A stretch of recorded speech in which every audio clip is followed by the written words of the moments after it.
అయోధ్యలో నిన్న బాలరామ విగ్రహ ప్రాణ ప్రతిష్టాపన కార్యక్రమానికి వేలాది మంది తరలివచ్చారు. దేశం నలుమూలల నుంచి ప్రముఖులు, సాధువులు, రామభక్తులు పెద్ద ఎత్తున తరలి రావడంతో అయోధ్య కిటకిటలాడిపోయింది. ఇక ఈ రోజు సామాన్య జనానికి దర్శనానికి అనుమతించడంతో మరింతగా జనం కిక్కిరిసిపోయారు. ఇదే అదనంగా జోబు దొంగలు రెచ్చిపోతూ తమ చేతి వాటం ప్రదర్శించారు. అయోధ్య వీధుల్లో ఏర్పడిన రద్దీని అవకాశంగా ఉపయోగించుకున్న జేబు దొంగలు హ్యాండ్ బ్యాగులను, జోబులను లక్ష్యంగా చేసుకుని యథేచ్ఛగా తమ పనితనాన్ని ప్రదర్శించారు. ముఖ్యంగా రామమందిరంలోకి ప్రవేశించే గేట్ల వద్ద భారీ జనసమూహాలు గుమికూడటంతో జేబు దొంగల పని బాగా సులువైంది.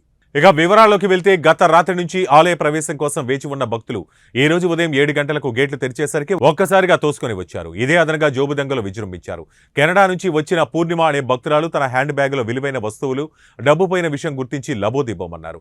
ఆమె స్నేహితురాలు ప్రాప్తి కూడా జేబు దొంగల బాధితురాలయ్యారు.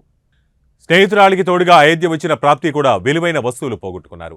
ఆమె స్లింగ్ బ్యాగ్ జీపు తెరిచి జోబు దొంగలు ATM card, Aadhaar card, driving licence, ఇతర పత్రాలను ఎత్తుకెళ్లారు.